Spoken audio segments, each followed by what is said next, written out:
have reached the event horizon of Starburst Radio, the greatest radio show in the universe. Every Wednesday, 8 p.m. until 10 p.m. Exclusive to Fab Radio International.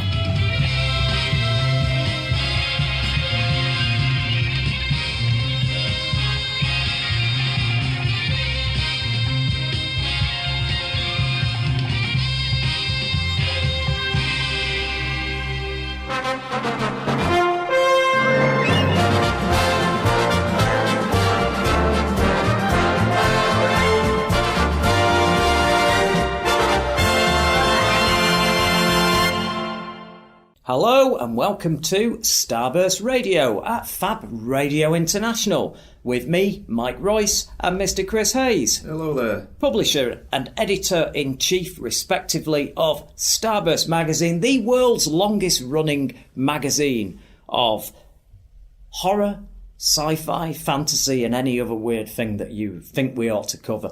And today we are not live because this is a pre-recorded show because we're featuring a very special interview with a very special person. Back on the 5th of February this year at Fab Cafe, you may have heard of that. We may have a little bit to do with that venue. And we invited somebody, not thinking in a million years that they would agree to come and pay us a visit. But the gentleman himself, he said yes. We had a lovely chat and he agreed to put on a show. We held an audience with Kendo Nagasaki, didn't we? We did, yeah. And for those of you who are not aware, I doubt if you're listening to this show that you do not know who this gentleman is. Because if you're listening to this show, you'll be into superheroes, comic book, fantasy. Wrestling's a big crossover of our... most of the people that listen to this show are into it. And remember Mr. Andrew Pollard, one of our prestigious writers, was absolutely obsessed. But the most famous person that you know on this show is Starburst Shauna, who was at this event, and you could say that wrestling is something she's interested in. Yeah, just a little bit. Yeah, you have to live with this as well, don't you? I do, yeah. Yes. Yeah. We're flatmates. Yes. Just to get that clear. I wasn't suggesting anything else, was I? I'm just setting the My record boyfriend straight. might be listening and I wouldn't want to cause any problems. So, that actually sounds like I'm covering something up, that, Yeah, doesn't it? does. So, okay, right, well, I'll backpedal. Well, then I that. guess I started it. Yes, so, okay. yeah. Anyway, there's nothing going on. No, I'm just stuck with her. Yeah, She's stuck with me. It's called a tenancy agreement. Some of these things are longer than prison sentences. Yeah. For very serious things. Purgatory. Yes. Purgatory. Indeed. So, Kendo Nagasaki was an icon is an icon. See, there, I'm already slipping up and saying the wrong thing. He's always been an icon. But at his peak during the 80s and 90s, over the 70s, when I first started watching him, I used to watch wrestling with my granddad on a Saturday, like many, many people who'll be listening to this show did. And a lot of the wrestlers there, they weren't as interesting as, say, The Rock or any of these flamboyant American wrestlers are now, that are often just people in flamboyant costumes who don't do very much. Careful. Everybody else at the time on the wrestling circuit, they were kind of like, some of them a little bit overweight and wearing leotards, and Careful. they weren't that. No, I'm not going to say anything wrong, am I? Or inappropriate. They just looked like, some of them looked like your dad had just put a wrestling costume on, and some didn't. And the big standout for me was Kendo Nagasaki, because he came on and he had that mask, he had the enigma, he looked like he was capable of literally ripping you in pieces. I believed this was the real deal, and it turned out, where you'll find out in the interview whether or not this was an act or whether he actually was capable of doing these things. That is addressed. A lot of things are addressed, and it is a breathtakingly honest interview. I'm so honoured that he came to Fab Cafe and did this show. And as I say, back in the day when he decided to unmask, there was the sort of viewers you would get for a major episode of one of the soaps, Coronation Street, EastEnders. It was that big, everybody tuned in. And he was such an enigma, and nobody knew exactly what he looked like under that mask. And that, again, is addressed about, the comic book theatricality of him. That's what appealed to me, because I was reading comic books and he was like someone out of a comic book. I was kind of watching wrestling out of duty because my granddad and me would watch it every Saturday, and he'd go, oh, come on, it's on. And sometimes I'd get a bit bored. And when Kendo started to appear and I first saw him, that's when I started to want to see what was going to happen.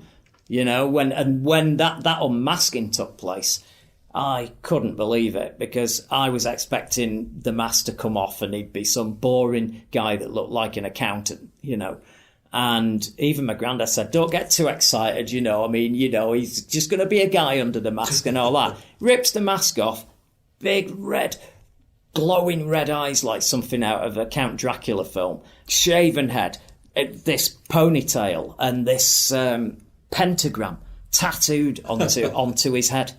And then I looked to my granddad, and my granddad went, oh, no, to be fair, that he does look pretty good, doesn't he, And he carried on for a long time. He was a legend of wrestling, just the world over. He's been copied as well by other wrestlers. Hence you have people like King Kendo and all that. I don't want to get sued by anybody here, but I'm just saying I consider Kendo Nagasaki to be the original, and I don't care what agreements have been reached with other wrestling promoters. Well, I'll tell you this, actually.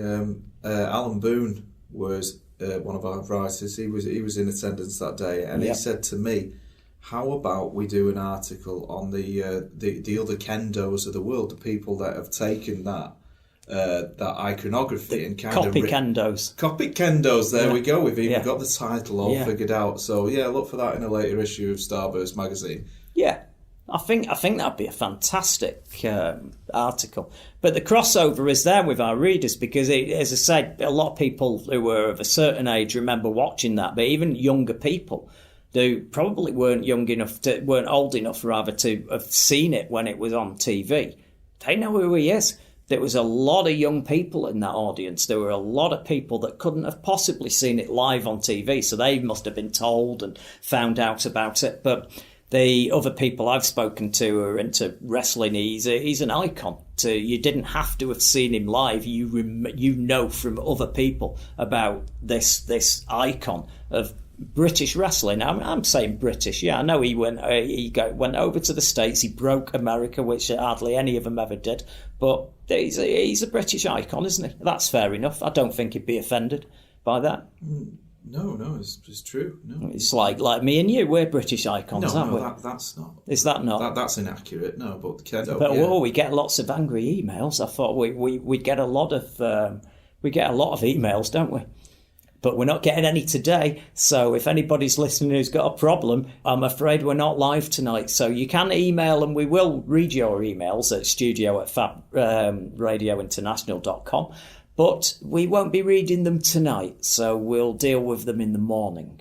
So there you go. But do email in if you've got any comments, because we will read them out on next week's show. Not every single one of them. Depends what they say. Exactly. Depends what they say. If they're being... No, to be fair, right? I read the bad ones out as well as the good. If they're having a go, I still read them out. I've been doing the show for 12 years. I do know that. Yeah, I know you do. And I know you wish I didn't. Mm-hmm. But it's easier for me for therapy. I'm just if saying, I just deal with it then. We can't guarantee we'll read them all out. I know. What if 100 appear? And they're all talking about... thanks for giving away the fact that 100 would be a lot. There was an enigma going there about us then, where maybe we get 1 million emails a night, Look, who knows? People have been listening to the show for a while, they know. Hey, we get more... What kind of show would it be if we just read 100 emails out? I'm going to say something now. This is a busy radio station. We get more emails than anybody else, any other show that's on this radio station. Sorry, it just is the case. And you know what? Do you know how I know? Because I'm nosy and I have a look. I do. At least I admit it. Of course I do. I have a look. I want to know if we're doing all right or not, don't I? Yeah. Of course I do.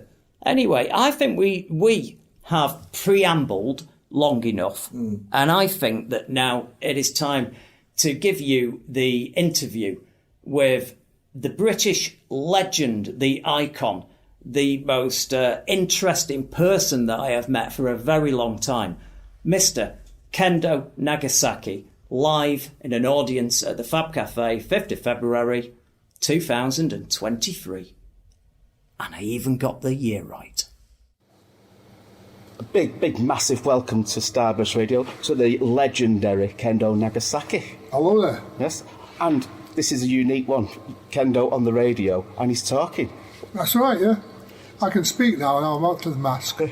So, what was your decision to come out outside the mask? Well, I decided that I was going to write my autobiography, which is Kendo Nagasaki, the man behind the mask. And I thought to do that, of course, I've got to reveal myself. So I decided I was going to talk to people without the mask. It's good, and it's a very interesting book. You've read it, have you? Yeah, covers all your life and the ups and downs and all. Been a few of them, hasn't there? Everything in between. But for the listeners, how did you get into wrestling? How did I get into wrestling? I started off by doing judo in 1957, and I met a guy called Keneshiro Abe, who was an 8th dan at the time, the highest grade of judoka ever to come to this country at the time. And I trained under him for 3.5 to 4 years. I learnt judo, aikido and kendo, all to a fairly high degree. And before 1964, when I was scheduled to go to the Olympic Games, really, I wanted to go. I lost a finger in an accident, fighting accident actually, but never mind. And I couldn't go to the Olympic Games. So I'd already met a guy called Count Martelli, who was a professional wrestler. I was a professional wrestler, not a proper wrestler. Yeah. And he said, well, why don't you come into the professional job and make some money? And so I decided I was going to go professional wrestling. And he introduced me to Wigan Gym, which was called Riley's Gym at the time. And I met Billy Riley, who was reckoned to be one of the best catch trainers, or wrestlers as well, in the world at that time. And I trained under him for another 2.5 to 3 years before I went professional wrestling. And the 13th of November 1964, I had my very first professional wrestling match in Willenhall, Bath, with Mark Rocco's father, called Jumping Jim Uzi. And because I'd seen Count Martelli, who was a masked man, and he was a babyface. Because he was a babyface, I thought, Kendo's going to be a babyface, isn't he? Because I've gone in the ring in all this gear and I look like a samurai warrior. And they wouldn't take it. So that night, I was changed from a baby face to a villain. I got in the ring and we're working away, we call it working in those days, working away with Jim, Jumping Jim, and he said, this isn't fucking, I swear on you. Of course you can. This isn't fucking working. He does it all the time. I said, why? He said, you can't be a baby face in that outfit. He said, go villain. I said, how do I do that? He said, leave it to me. And that night, Kendo was turned into the character that you see eventually. The big bad guy. The big bad guy. That's where it started. But I didn't want it that way. I wanted to be a nice guy. I want everybody to love me, but they wouldn't. During the 70s and 80s, I used to watch, like many people who'd be listening to this interview, probably watched it with the parents, wrestling at, 4:15, 4 o'clock. Yeah, everything stops at 4. Yeah, World of Sport. World of Sport. And of all the characters, there were a lot of exotic, interesting characters in the wrestling game at that point. But you were the closest thing. I was into comic books, and a lot of people were into comic books, the American ones. Yeah. And you were the closest thing to some real-life supervillain. With the mystique, and there was so much more to the act. Was it influenced by comic books as well? The only thing that actually influenced Kendo at all was Gort, from the day the Earth stood still. Yes. And I based the idea that Kendo just did what Kendo did in a mechanical sort of way on Gort. Gort came along and he just did what he did because that's what he did. And Kendo was the same thing. Now, if you look at Masters of Canvas and Sir Peter Blake that is now, he picked up on that and he said Kendo didn't seem to be like the other wrestlers. He just came and did it because that's what he did. So the idea did actually get over to people who really thought about it. And Peter was one of the first people that actually I met that really got the idea. When you were every week, people were, whenever you were on, one of the big things was, will someone get that mask off this Yes. time? And I remember a few times where people were pulling it and it was nearly off and everyone was absolutely fascinated. And I remember the one weekend my granddad said to me, he's actually unmasking himself today. It's a big event. And I couldn't believe it. I said, no, it's not real. He said, yes, it's happening. And then my granddad said, he'll only be some boring guy under there when he takes it off. And when the mask came off, my granddad went, oh, I was wrong about that. He's really, really strange looking, isn't he? What influenced the look when you were masked? Well, you've got to try and study the wrestling business, really. Yeah. And in order to get over in the wrestling business, you've got to be different. Now, you have to find out what's different about you and try and play on that and enlarge on it, really. Yeah. So I knew when the mask was going to come off, I'd got to look different. I looked like Joe Bloggs, the guy you can see over the garden wall, as you might say. That's not Norman M, by the way. Somebody, the next door neighbour. I didn't have to look like that. So the whole thing had to be made to look. The eyes, there, the tattoo. Because in those days, to have a tattoo on the top of your head, I know nowadays people have them on their faces, but when I did it, nobody had a tattoo on I've their never head. seen one like that. Not a pentagram. It was something unusual, something out of the ordinary. And I always went, right from day one, I went that little step further. When I came into the wrestling business to start with, in 1964, as I've just told you, I'd studied the wrestling business with Count Bartelli. Count Bartelli wore a mask, and he was a great mask wrestler, but he waddled down to the ring in a dressing gown and a pair of shorts and tights. And the match didn't start until the bell rang and he started wrestling. I wanted people to, when Kendo appeared, to go, bloody hell, what's that? So I wanted this shock horror thing. It's something different. Now, I'd noticed Billy Two Rivers and people like that made that little bit of difference because he looked different. So I wanted a totally different look for Kendo Nagasaki. And I'd already done Kendo to a fairly high degree with Keneshiro, because Keneshiro's father used to make the swords. Yeah. And Keneshiro was the fifth dan at Kendo. And I studied under him, and I've got the armour and all the things that you need to do Kendo as a sport. And I thought, how can I adapt that to the wrestling ring? And he'd given me an actual samurai sword. It's not an old samurai sword, it's one that they gave to the military during the Second World War, an officer's sword. And he gave that to me. And I thought, well, how can I get that into the ring? And how can I make all this work? So that's how it all formulated. And people think that Nagasaki part actually comes from the town of Nagasaki, which is the second place to be bombed by the atomic bomb. Yeah. It doesn't. It comes from Shinweimon Nagasaki, which was a famous warrior in the 1300s. And he's the one that when the shogunate failed in 1333, 13 letters in Kendo Nagasaki. Friday the 13th, Kendo starts wrestling. So 13 is a very important number for Kendo. And Shinweimon Nagasaki led his family, he was only a 15-year-old samurai, he led his family in what they call seppuku, which is his formal suicide, because he'd been defeated by the emperor at the time, and the shogunate failed or was dismantled in Kamakura. So it was based on that, not on the atomic bomb. Yeah. And because I was interested in the background of it all, and through Keneshiro, I'd sort of read about these things, and these things sort of went into my psyche, I suppose you could call it, and I wanted to bring all that to bear. All these things were playing, as a youngster, they were all playing on my mind, and I was trying to formulate these things together.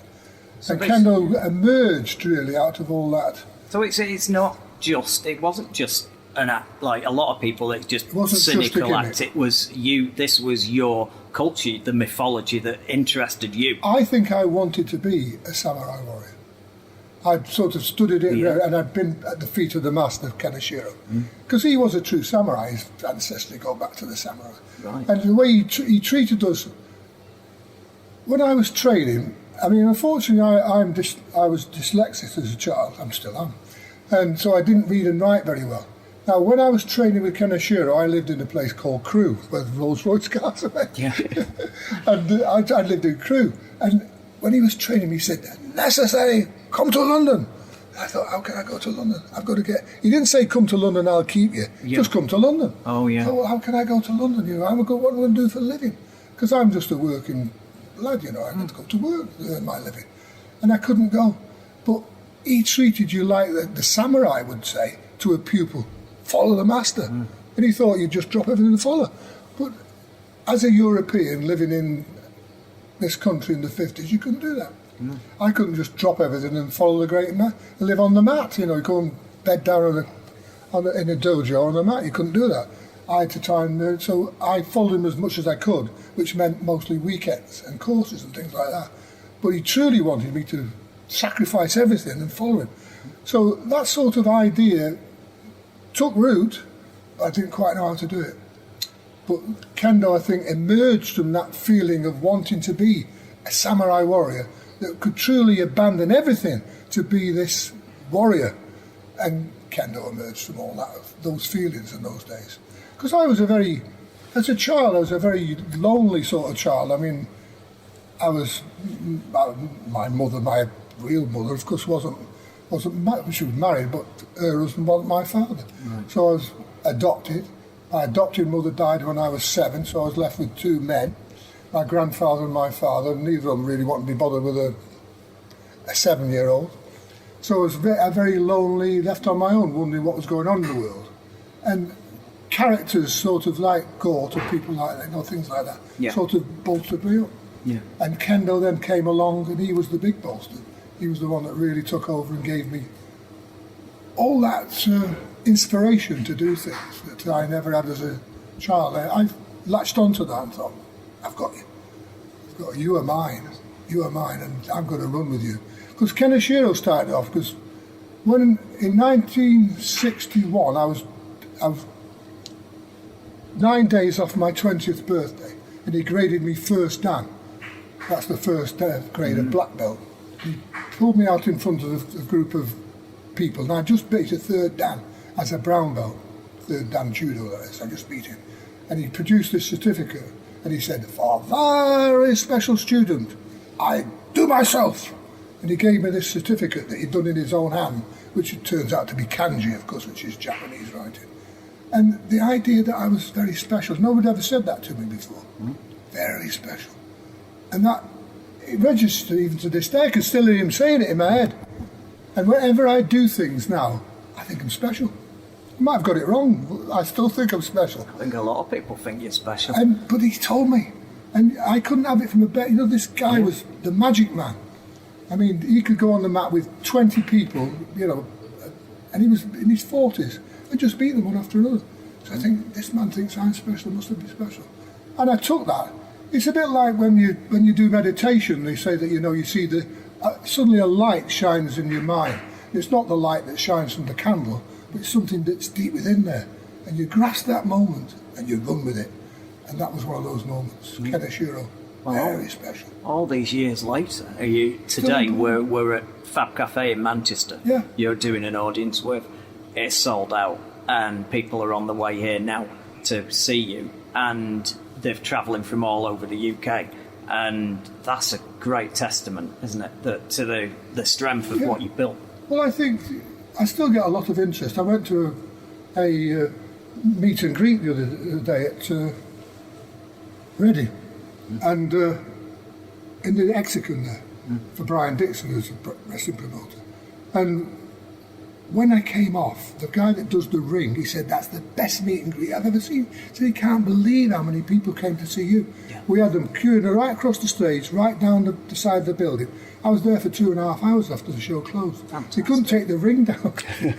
They all wouldn't let them take the ring down for health and safety. Yeah, well, I can't get my fucking ring down. And it was a great compliment. I thought, it's a good problem to have, that. Yeah, he didn't like it, but I thought it was wonderful. No, absolutely. But I let people who come to see me, I treat them as friends, not punters. People call them punters, I don't. I call them friends because they are friends of Kendo. They are more important to me than just wrestling fans. Yeah. I do appreciate their interest in what I've done and how I've done it. Not what I, but what Kendo's done. Because I do treat Kendo as a separate entity. I am not Kendo Nagasaki. I could never be Kendo Nagasaki. We get that. Kendo is something. He inspires me, and I'm constantly inspired by the Kendo thing, and that all comes from Keneshiro. Without Ken Ashura, there'd be no Kendo Nagasaki. If you look him up, Ken Ashura, you'll see how great he was. He was the magic man. I mean, he was so good. And he was going back to before the Second World War, because he was 5 times Tokyo champion, which meant he was the world champion at the time at judo. 5 times. And he taught the Tokyo, I think he had the Tokyo Osaka police force also. He's a very highly regarded person. And he developed his own style of judo. And I've given out tonight a leaflet, a thing that says Kyushindo on it. That was his system of meditation, which he taught me from 1957 onwards. And I've been, he never taught you how to do it. He was like a proper old-fashioned guru sort of person. Yeah. He didn't tell you what to do, he made you find your own way. And it was just Kyushindo, necessary, Kyushindo. But he never told you what it was. It was just the way of the circle, but find out what it's all about. And I've been sort of finding my way through that ever since.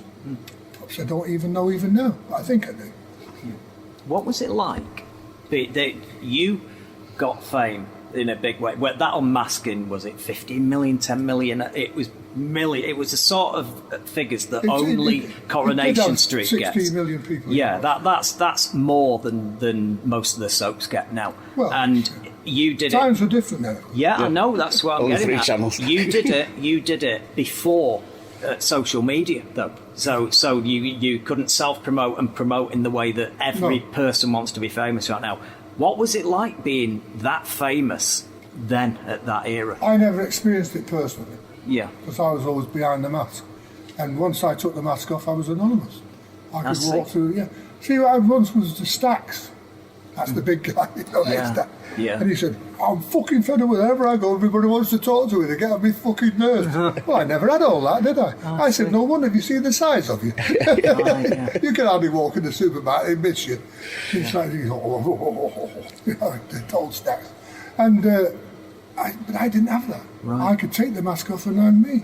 I never ever wanted to, before I wrote the book, I never wanted anybody to know. I kept absolutely what they now call kayfabe, which is wrongly used. Yeah. That kayfabe comes from something that's the American idea. But I didn't want people to know. And if sometimes people used to come up to me and say, "You're Kendo Nagasaki." I say, "No, don't be so daft. I'm not." And sometimes I'd be out and people would actually tell me that they knew him. Yeah. They knew, and I'm thinking they're talking to me about Kendo Nagasaki. All you know, they don't know him. It's that daft. I suppose it was easier to keep your identity. It's that part that I enjoyed really, when people come up to you and say, "Oh, I know Kendo Nagasaki." I think, "Oh, do you know?" A little bit of smugness there. That must it's a sort of, as you say, it's weird. Yeah. But I never ever wanted people to know. I wanted Kendo to be Kendo. I didn't want me to get in the way. Oh, I get it. I understand. I don't want me to get in the way. And if I did that, if I behaved, see, most other mass men in our business, that's what we call show business side of it. Most of them have been wrestlers before. Gordon Nelson was the outlaw. Well, everybody knew it was Gordon Nelson. Count Bartelli was Jeff Conliffe because he wrestled before. The Dr. Death was Paul Lincoln. But they all knew. They didn't know who Kendo Nagasaki was because Kendo was created from scratch as a professional wrestler. The man that did the act, whoever he was, never wrestled before. Not a clue. Nobody had ever seen him. They couldn't even look at that finger off. They didn't know. Yeah. Because nobody got that finger off. So nobody knew. They couldn't say, "Well, it's so and so, it's so and so." What the hell is it?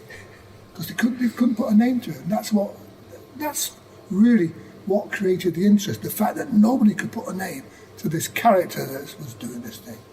And because of that uniqueness, I was lucky enough to go right in at the top as Kendo that made it.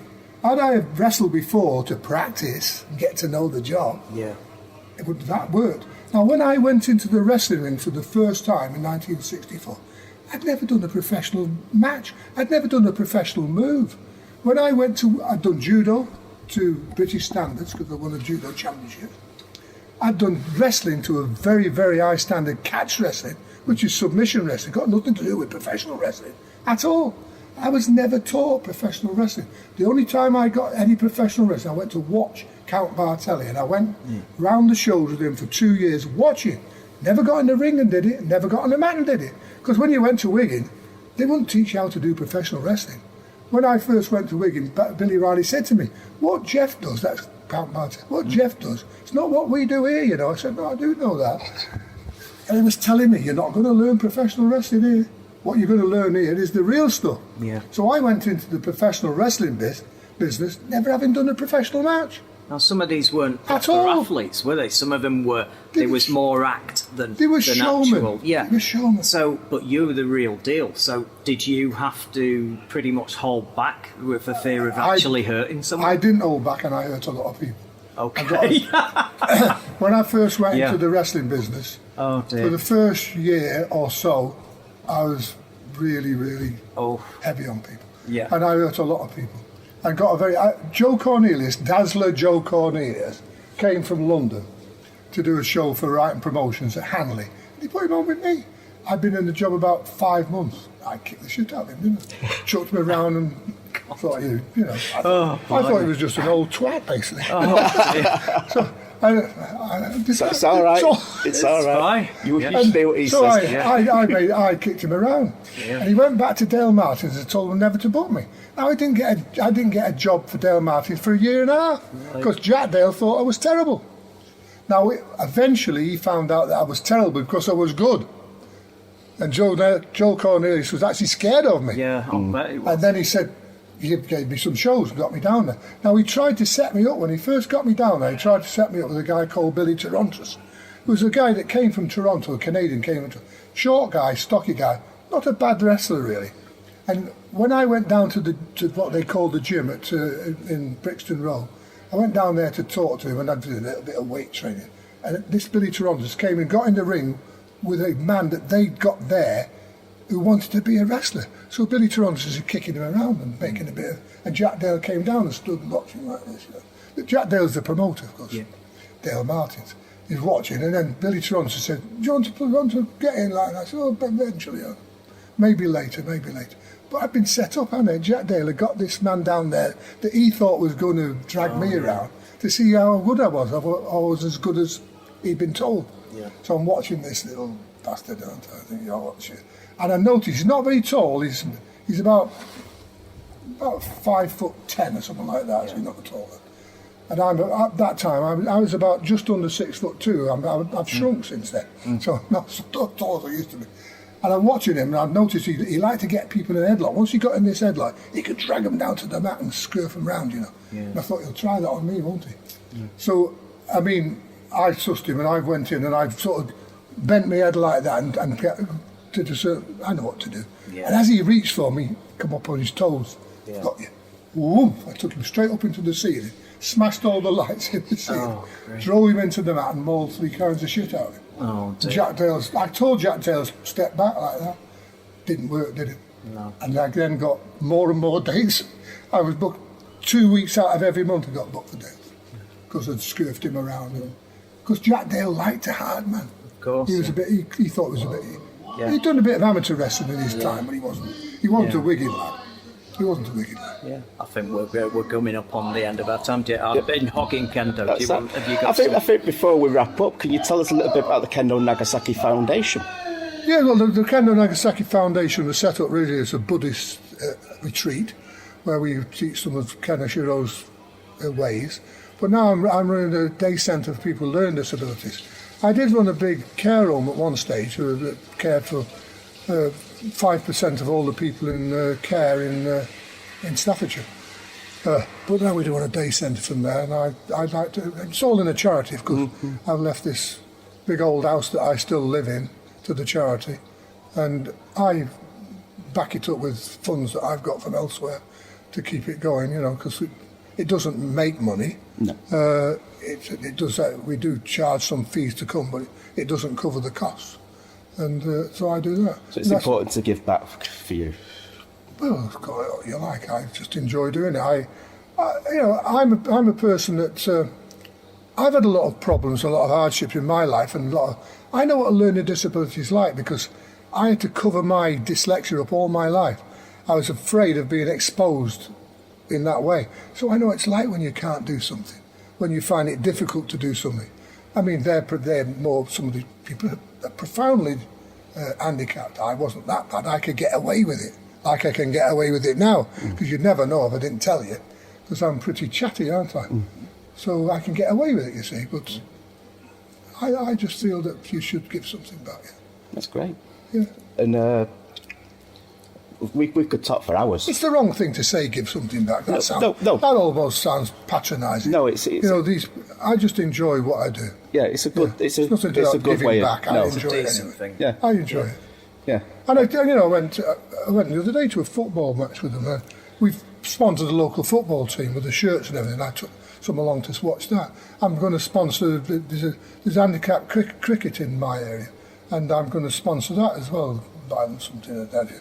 And then I'm going to take them to Old Trafford, because sometimes I go to a dinner, there at afternoon, well, a lunch, not a dinner. Yeah. And they're playing cricket, so I'm going to take them along there. And they've said that they might raise funds for this handicap That's great. team, so I'm getting involved with that as well. I love it. Yeah, I haven't got any children of my own, I've got a chick and a child, and Yes. It's something to. Yeah, but I want to- you I want to- influenced a lot of children I want- though, along I the want- way. to leave that as my legacy, as you might say, the big house and all the things that go with. I'm looking for somebody now to. I haven't got anybody that's really going to take over and be the person after I'm gone. I'm a bit worried that if I cut my toes, as you might, in 24 hours, it'll all fall all away. But I'm looking for that person, and I'm busy now trying to involve people that will pick up the reins when I can't carry on. No, that's If there's right. anybody out there, Fabulous. And like I said, there's so much more we could talk about. Is your involvement in record industry and things like that, but that'll have to be for another time. that's another branch of it. Yeah, It's audience That's a little awaits. bit of the nonsense. Oh, it's fun stuff. it's the business. That's Yeah, the fun stuff. So Kendo, thank you very much for joining My us. pleasure. Thank you both. Thank you very Really much for enjoyed coming it. in. And good luck with this show. Thank you. Yeah, well, we'll do our best.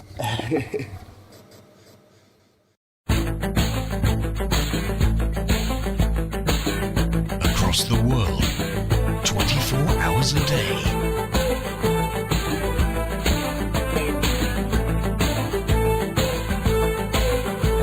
This is Fan Radio International. Starburst Radio, the show that sometimes remembers to bring you some of the latest genre news and reviews until they get distracted. And welcome back to Starburst Radio.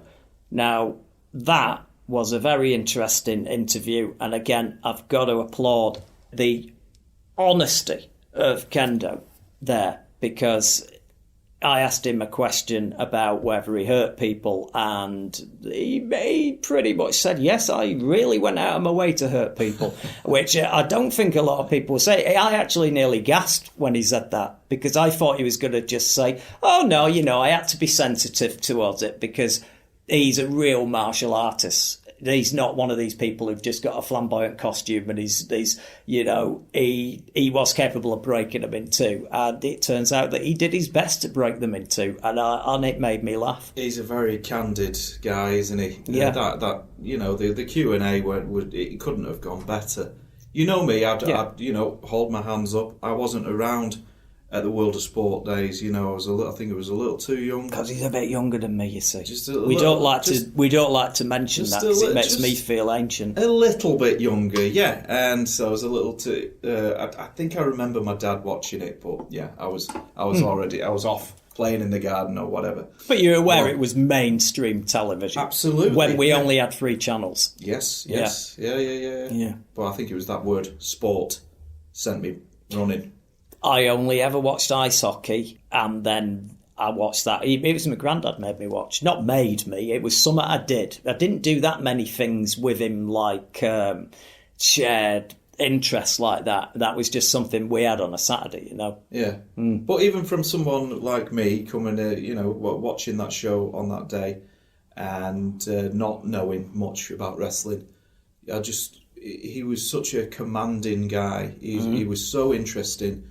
The stories were superb, and it was just really nice to see just everyone in awe of him, They were. and silent, and the reverence in the room to him, and he spun these tales, and it was fascinating to watch. The tales would inevitably involved some massive person that you know, like Liberace or someone, who he was mixing with all kinds of people. He had all kinds of experiences, didn't he? Yeah. But wasn't he generous with his time? Oh yeah, superb. That was an all day, wasn't it? Many hours that were on for. People were very satisfied. Oh, anybody that bought a ticket to that, they got the best value for money I've ever seen. Because normally with a Q&A, and no, I'm not knocking anyone who's previously been on at Fab, because we've had some cracking people there and it's been wonderful. And some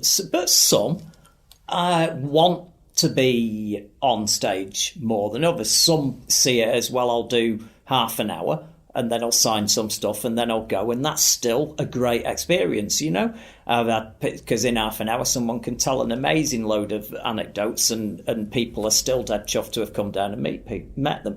And other people enjoy the company and appreciate the fans. But I've got to say, if it's on a marking of 10, he's up there with Robert Vaughan. Robert Vaughan and Kendo Nagasaki. Indeed. Oh, they are the two people that have appeared at Fab that spent however long the audience wanted to talk to them, they were going to stay. Yeah, no matter how you've tired. Always praised Robert Vaughan. Yeah, because he was knackered, and I could see he was worn out after an hour or so. But people still had questions, and he carried on. And I went over and just said, "Are you all right? Can I get you a glass of water?" And he went, "Meg, I'll carry on till they want me to finish." And Kendo did exactly that. You couldn't have gone any. I mean, it was hours and hours, and also the photo ops. I got my photo taken with him in costume, which is just awesome. Yeah, I'm sorry. I mean, that's me behaving like a child there, but that's cool. I sent it to my son, yeah, who is too young to have seen. I've told him all about Kendo. And when I sent him that picture, he just sent a text back and just went, "Oh God, that is such a cool photo." Yeah. And it's good because you want your kid to think your day job's interesting, don't you?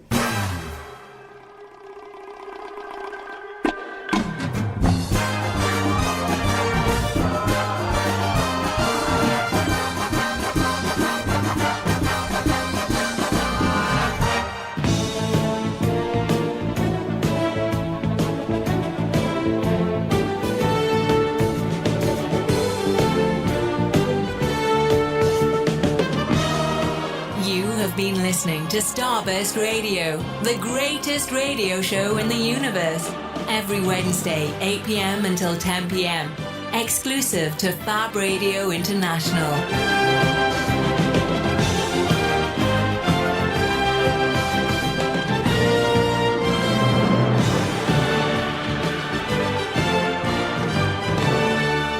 Starburst Radio is sponsored by Fab Cafe, TV and movie theme bar, 109 Portland Street, Manchester.